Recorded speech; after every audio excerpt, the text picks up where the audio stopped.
Bonjour les quatrièmes. Voici donc la dernière vidéo de correction de ce thème 3 Humanité, la Révolution française 1789 et ses suites. Vous avez désormais rempli quasiment l'intégralité de votre folio Révolution grâce aux corrections que nous avons faites tout au long de ce confinement. La semaine dernière, nous étions rendus aux années 1792-1794, ce moment où l'histoire de la Révolution bascule, où l'Assemblée révolutionnaire décide de proclamer la République, de destituer la monarchie, et commence à repousser l'invasion des armées des monarchies étrangères pour se lancer ensuite dans une politique de conquête de l'Europe. Cette politique se fait au prix d'une répression féroce contre la population française et ses éventuelles contestations de la Révolution. Cette politique, c'est la terreur, menée par un certain Robespierre. Nous avions fini donc sur ce bilan mitigé d'une victoire de la République, mais d'une victoire qui était aussi une coupure envers la nation, envers le peuple. Pendant plusieurs années, la guerre va continuer à l'extérieur et faire la gloire de certains généraux, dont l'un particulièrement, Napoléon Bonaparte, général connu pour ses victoires contre les Autrichiens, notamment en Italie, et pour avoir mené la campagne d'Égypte contre les Anglais. Il est très populaire et en 1799, il profite du mécontentement contre le régime pour préparer un coup d'État. C'est ce qui nous amène au moment de notre épilogue, Napoléon et l'héritage de la Révolution, qui commence par cette phrase: « Nous avons fini le roman de la Révolution, il faut en commencer l'histoire et de voir que ce qu'il y a de réel et de possible dans l'application des principes. » Donc le personnage de Napoléon n'est pas là uniquement pour tourner la page de la Révolution, il est là aussi pour, en quelque sorte, en consacrer une partie des acquis, une partie des progrès. Et on va voir lesquels. Alors on ouvrait cette séquence par un commentaire d'image.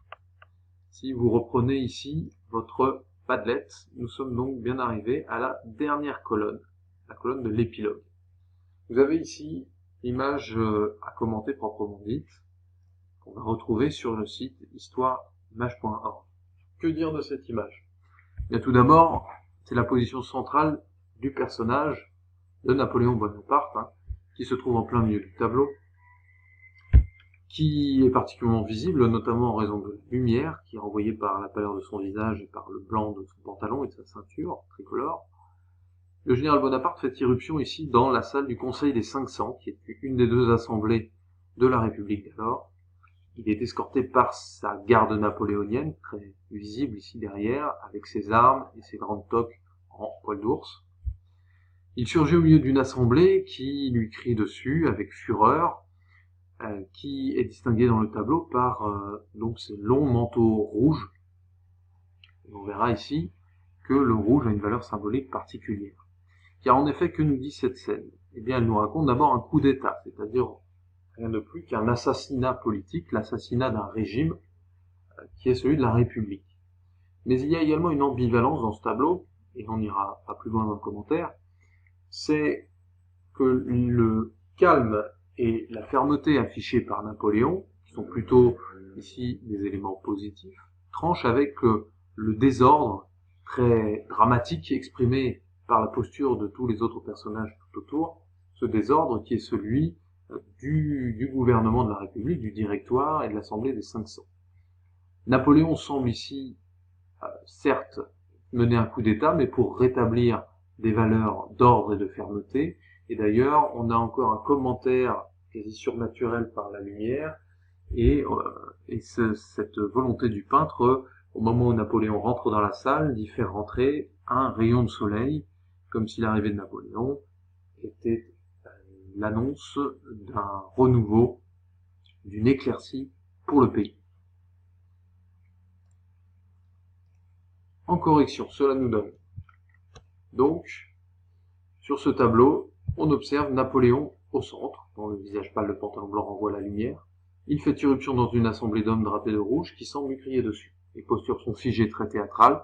Cette scène illustre la violence du coup d'État qui assassine la République, mais on peut aussi y lire le désordre de la Révolution, auquel la force et le calme du général viennent mettre un terme.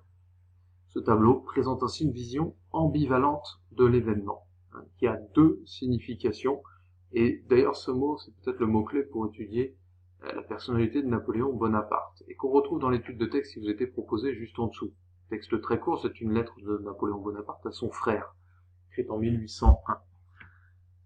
Vous deviez entourer les mots du champ lexical de l'union. Alors, il y avait le verbe réunir, les expressions tous les Français, concours de tous, voilà, quelque chose d'assez simple, simplement pour extraire l'un des thèmes principaux de ce texte, et puis relever les deux métaphores, ces deux images qui renvoient implicitement à une autre réalité.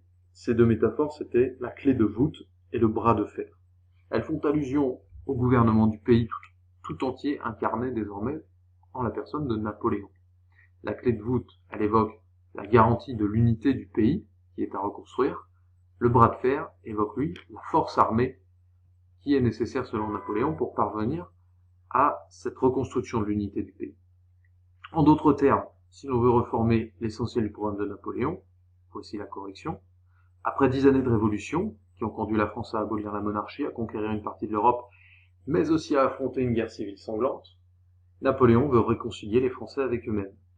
Pour cela, il prétend être le garant de l'unité juridique du pays, la clé de voûte. Toutes les catégories de la population vont se rassembler sous une même loi qui va être garantie par le gouvernement de Napoléon. Pour réussir cette réconciliation, il affirme qu'il va l'imposer par la force si nécessaire. Napoléon ne va pas rétablir un régime complet de liberté.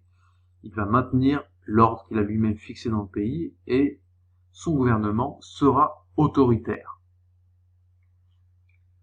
De fait, Napoléon ne va pas rétablir la monarchie, il ne va pas rétablir un ancien régime comme on l'appelle désormais avec une société d'ordre différente. Non, il va fonder dans la loi juridiquement la société nouvelle issue de la Révolution et il le fait à travers quatre éléments principaux qu'on vous proposait de relever en parcourant les pages de votre manuel, pages 70 à 75. Alors il fallait ici arpenter ces pages, repérer les dates correspondantes pour voir les différentes réformes menées par Napoléon tout au long de son règne. Alors, en 1801, première date d'importance, c'est la signature du Concordat. Le Concordat, qu'est-ce que c'est?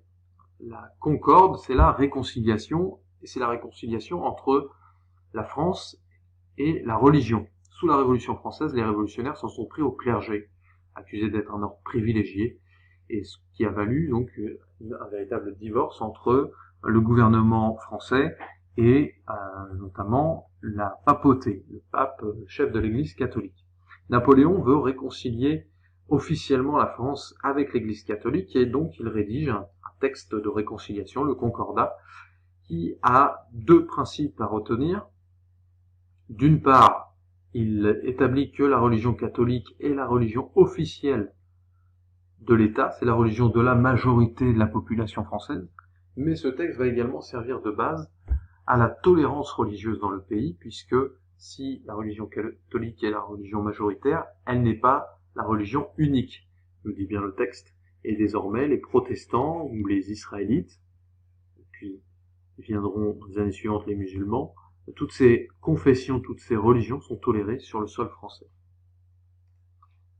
1802, c'est la création des lycées publics. Premier lycée public, il s'agit pour l'État de former l'élite de la nation, pas une élite aristocrate qui a payé elle-même ses propres percepteurs.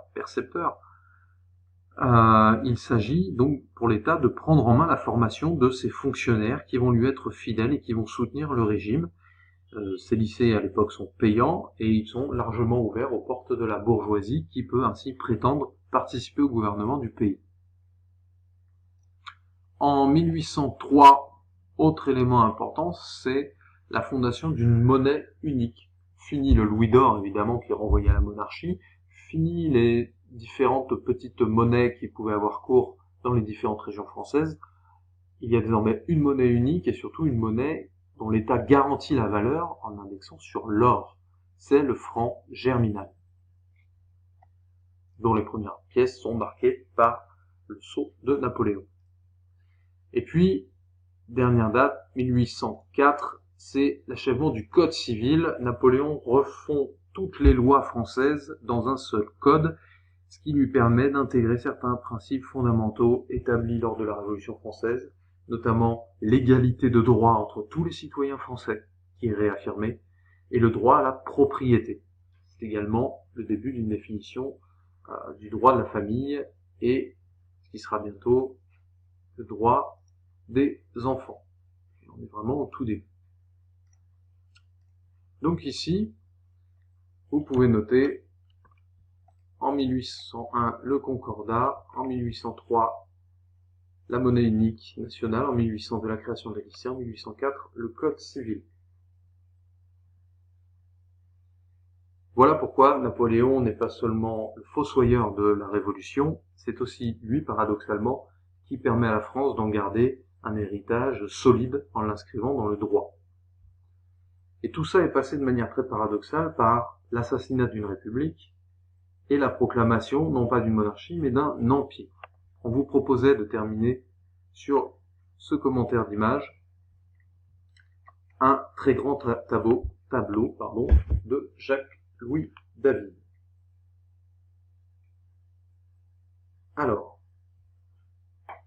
ce tableau est un des tableaux les plus connus. Il est exposé au musée du Louvre et il a un titre aussi long que le tableau est grand. C'est le sacre de l'empereur Napoléon Ier et couronnement de l'impératrice Joséphine dans la cathédrale Notre-Dame de Paris le 2 décembre 1804. Le titre suffit déjà en lui-même grandement à la présentation du tableau.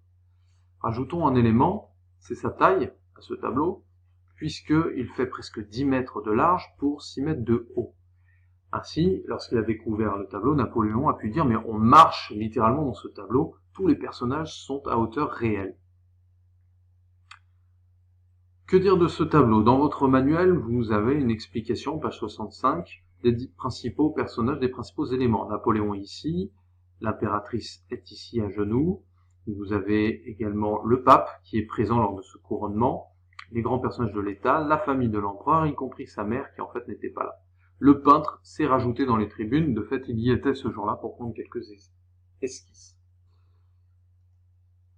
Un premier plan serait consacré dans la description au couple impérial qui forme ici, selon des lignes de force dessinées par le dos des personnages, principalement un triangle principal. Un deuxième plan consisterait à étudier le personnel politique largement dominant dans la partie droite du tableau, et un troisième plan consisterait à commenter tous les autres éléments, y compris les éléments de la famille.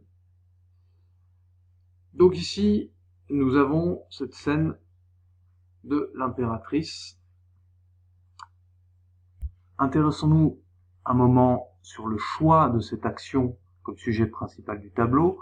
Ce tableau qui peut évoquer le sacre des rois dans l'histoire de France, eh bien en réalité, il évoque le couronnement d'une impératrice. Cela permet à Napoléon de ne pas être représenté à genoux recevant la couronne d'un autre personnage qui serait le pape, mais l'instant d'après, lorsque lui-même est debout et qu'il s'apprête à couronner sa femme, dans un geste qui n'est pas un geste autoritaire, mais dans un geste plutôt familial, dans un geste aussi qui annonce qu'il prétend rétablir à la tête du pays un couple impérial, comme autrefois il y avait un couple monarchique à la tête du royaume.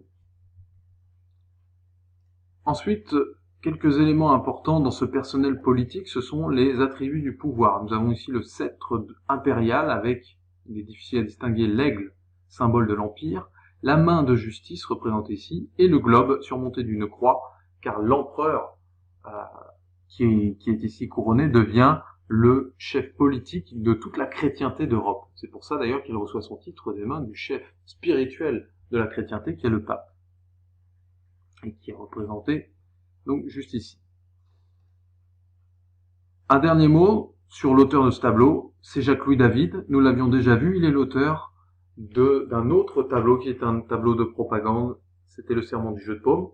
Jacques-Louis David, donc, qui au début, en 1791, a pu servir la République, mais qui, en 1804, 12 ans plus tard, sert l'Empire. C'est l'histoire d'une trajectoire, d'un retournement de situation chez ce personnage qui est intéressante. Dans les deux cas, il est resté un peintre de propagande politique, l'un des premiers grands peintres de la propagande politique de l'ère moderne en France.